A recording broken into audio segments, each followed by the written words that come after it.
Hello everyone, मैं दीपा आपका स्वागत करती हूँ अपने चैनल बाग बगीचा पैशन एंड क्रिएशन में, जहाँ हम बात करते हैं पेड़ पौधों की और किसी क्रिएटिविटी की।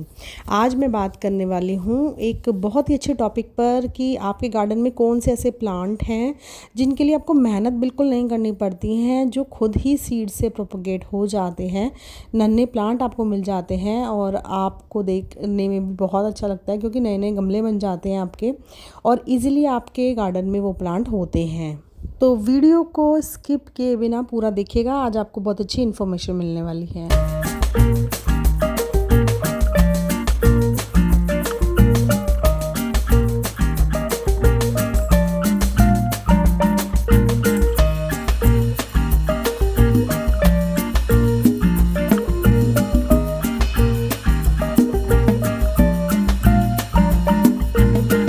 तो सबसे पहले हम बात करने वाली जो सबसे पहला जो पौधा है हमारा, वो है रेन लिली का पौधा।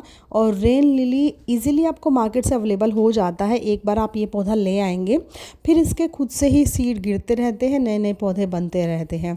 वैसे तो हम इसे मल्टीप्लाई भी कर सकते हैं, डिवाइडिंग मेथड से अलग अलग कर सकते हैं, लेकिन ये जब फूल स्पैंड हो जाता है तो खुद से ही बीज बनाता है। जब बीज पूरी अच्छी तरह मैच्योर हो जाते हैं तो वो मिट्टी में गिर जाते हैं और नए नए गमले बन जाते हैं। पेड़ घना हो जा पौधा जो है आपका वो घना हो जाता है और उससे बहुत सारे पौधे, एक बार इस पौधे को ले आएंगे तो दोबारा इस तरह के पौधे आपको लाने की बिल्कुल भी ज़रूरत नहीं पड़ेगी। तो पहली लिस्ट में है रेन लिली, आप इसे अपने गार्डन में ज़रूर ऐड करें। एक बार इसको ले आएंगे तो फिर आपको ये पौधा बाज़ार से नहीं खरीदना पड़ेगा और इसकी कीमत भी बहुत ज़्यादा नहीं होगी। अंडर 50 रुपीज़ में आपको एक ये पौधा बाज़ार से मिल जाएगा। चाहे तो अपने किसी फैमिली फ्रेंड से आप इसके सीड भी ले सकते हैं। दूसरे पौधे की मैं बात करूं, होली बासिल यानी तुलसी जी का। तुलसी जी का एक पौधा आप ले आएंगे, जैसे ही पौधा धीरे धीरे बड़ा होने लगता है तो उस पर सीड्स आने लग जाते हैं। हालांकि हम हिंदू मानते हैं कि इसका सीड्स नहीं बोने चाहिए अपने हाथ से, नहीं तो इनका विवाह करना पड़ता है, लेकिन खुद से ही ये फूल ये मंजरियाँ झड़ झड़ कर नए नए पौधे बना देती हैं। बरसात के टाइम पर आप तुलसी के पौधे के नीचे बहुत सारे नए पौधे देखेंगे, जिसे आप निकाल कर नए प्लांटर्स में लगा सकते हैं। तो तुलसी जी का पौधा भी ऐसा ही होता है, जो खुद से सीड्स से जर्मिनेट हो जाता है और नए नए पौधे आपको मिल जाते हैं। नेक्स्ट बात करूं तो नेक्स्ट पौधा है अपराजिता का। अपराजिता आपको 3-4 शेड्स में मिल जाती है, शायद इससे भी ज़्यादा। मेरे पास वाइट और ब्लू है, इसके पिंक और बहुत सारे शेड्स आते हैं। तो जब फ्लावर स्पैंड हो जाते हैं तो उसके बाद यहाँ पर सीड पॉट बनने लग जाते हैं। तो मैं बहुत सारे सीड पॉट हटा देती हूँ क्योंकि मुझे वो नहीं चाहिए। सीड बहुत ज़्यादा एनर्जी सक करते हैं प्लांट की, लेकिन अगर आप प्लांट्स में छोड़ देते हैं सीड्स, या आपके प्लांट मिट्टी में लगे हुए हैं, तो वो जब सीड मैच्योर हो जाते हैं, फलियां सूख जाती हैं, ब्राउन हो जाती हैं, तो उनके अंदर से मैच्योर सीड खुद ही मिट्टी में गिर जाते हैं और नए नए पौधे लग जाते हैं। तो ऐसा माना जाता है कि अपराजिता का आपने एक पौधा लगा लिया है तो उसके बाद आपको नया पौधा तो बाज़ार से खरीदने की बिल्कुल भी ज़रूरत नहीं पड़ेगी। वो खुद से ही नए नए पौधे बनाते रहते हैं, फिर आप उनको नीचे से निकाल के अपने दूसरे प्लांटर में लगाते रहिए। तो अपराजिता भी एक ऐसा ही पौधा है, ये आप सीड्स देख सकते हैं, ये खुद भी खुल जाते हैं और चाहे तो आप इन्हें खुलकर खुद भी इस्तेमाल कर सकते हैं, खुद भी बो सकते हैं। तो अपराजिता का पौधा भी खुद से ही ऐसे ही जर्मिनेट हो जाता है और इसके लिए आपको बहुत ज़्यादा एफर्ट्स नहीं लगाने पड़ते हैं। एक बार पौधा ले आएंगे तो फिर इससे बहुत सारे पौधे बन जाएंगे। चाहे तो आप इन्हें किसी को गिफ्ट भी कर सकते हैं या अपने ही प्लांटर्स में नए नए लगा भी सकते हैं। तो अपराजिता के पौधे के बाद नेक्स्ट मैं बात करूँगी ओलियंडर यानी कनेर की। ये भी एक ऐसा पौधा है जो एक बार आप ले आएंगे तो आपको इसके दोबारा पौधा नहीं लाना पड़ेगा। मैंने जो ये पौधा है ये एक पार्क से छोटा सा पौधा लिया था, क्योंकि पार्क में बड़े बड़े पेड़ लगे होते हैं, उन इसी में सीड लगते हैं। ये आप स्क्रीन पर देख सकते हैं, छोटे छोटे सीड्स लगते हैं। वो सीड जब मैच्योर हो जाते हैं तो नीचे गिर जाते हैं और मिट्टी के संपर्क में आने के बाद नया पौधा बना लेते हैं। तो गमलों में इतना ज़्यादा नहीं बन पाते, लेकिन कुछ प्लांट्स तो आप गमलों में भी लगा सकते हैं। सीड्स आते हैं और उससे नए प्लांट बन जाते हैं। तो कनेर भी एक ऐसा ही पौधा है जो खुद से ही सीड बनाता है और खुद से ही सीड ज़मीन पर गिराकर नेचुरली नए पौधे बन जाते हैं। नेक्स्ट प्लांट की बात करें, वो है करी लीव यानी कड़ी पत्ता मीठा नीम। तो आप यहाँ पर देख सकते हैं कि यहाँ पर पहले फ्लावरिंग होती है, फिर यहाँ पर बीज बन जाते हैं और जब मैच्योर हो जाते हैं तो वो डार्क पर्पल कलर के हो जाते हैं। फिर चाहे तो आप इन्हें खुद बो सकते हैं या तो ये खुद ही नीचे गिर जाएंगे और जर्मिनेट हो जाएंगे। तो अगर आप सीड बनाना चाहते हैं तो ही आप अपने प्लांट पर इसको रखिए, नहीं तो आप इसको कट कर सकते हैं। तो मैं पहली बार सीड्स बना रही हूँ, इसलिए मैंने यहाँ पर इनको रखा हुआ है।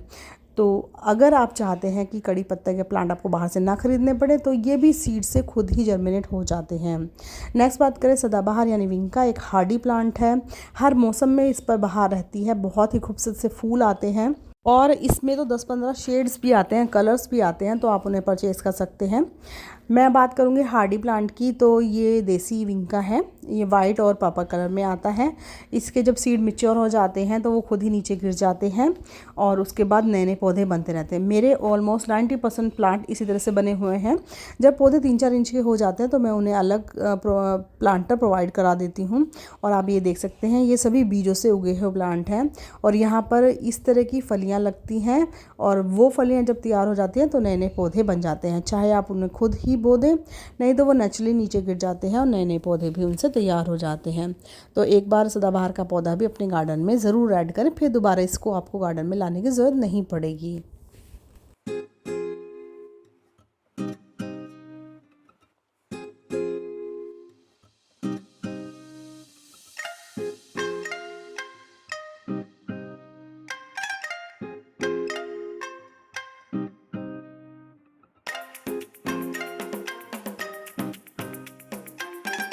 अगला पौधा जिसकी हम बात करने वाले हैं वो है मैक्सिकन पिटूनिया। बहुत ही हार्डी प्लांट है, एक बार आप ले आएंगे तो कम से कम 5-7-10 साल तक तो ये आपके गार्डन से नहीं जाने वाला है। कटिंग से इजीली प्रोपगेट हो जाता है। जब फ्लावर आते हैं तो ऐसा लगता है जैसे फूलों की नदी बह रही हो। प्लांट नहीं, बेसिकली फूलों की एक फैक्ट्री है। ढेरों प्लांट पर इस पर फूल लगते हैं। हालांकि इसका फूल एक ही दिन चलता है, लेकिन इस पर आने वाले छोटे छोटे से सीड्स खुद ही गिरते रहते हैं और हमें पता भी नहीं चलता कि वो जो एक प्लांट, सिंगल प्लांट हम लेकर आए थे, वो कब हज़ारों प्लांट्स में बदल जाता है। तो मैं इन्हें निकाल कर अलग अलग मल्टीप्लाई करती रहती हूँ। तो अगर आप भी ये फूल आपको अच्छे लग रहे हैं तो आप इसको प्लांट को ज़रूर परचेज़ करिए और एक बार आप इसको ले आएंगे तो आपको दोबारा कभी भी ये प्लांट नहीं लाना पड़ेगा। ये प्लांट बहुत हार्डी है, ये ख़राब भी नहीं होते हैं, इस पर इंसेक्ट अटैक भी बहुत ही कम देखने को मिलता है और ये सालों साल आपके गार्डन में चलेगा और मल्टीप्लाई तो ये सीड से होता ही रहता है, आपको इसमें कुछ करना भी नहीं पड़ेगा।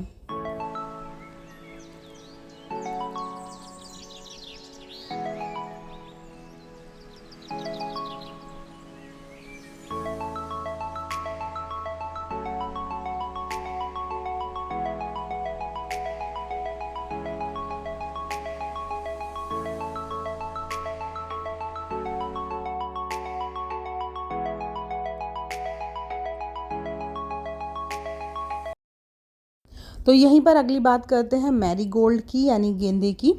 गेंदे का एक पौधा ले आइए और उसके बाद तो आप देखिए कितने सारे प्लांट्स इससे बन जाते हैं। इसके जो फ्लावर्स स्पैंड होते हैं उसी में इसके सीड्स होते हैं। आप चाहे उन्हें लगा सकते हैं, चाहे वो खुद भी लग जाते हैं। एक पौधे से हज़ारों पौधे बन जाते हैं। हालांकि इसे कटिंग से भी इजीली प्रोपगेट किया जा सकता है, लेकिन सीड से भी ये बहुत आराम से लग जाता है। तो अगर आप सीड से पौधा लगाना चाह रहे हैं तो आप ये मैरीगोल्ड को भी कंसिडर कर सकते हैं। ये बहुत अच्छा प्लांट है, हार्डी प्लांट है और इसके जो फूल आते हैं तो पूछिए ही मत। ये एक इंसेक्टिसाइड की तरह भी काम करते हैं। आसपास के गमलों में कोई इंसेक्ट भी नहीं लगते हैं, इसकी ऐसी फ्रेग्रेंस होती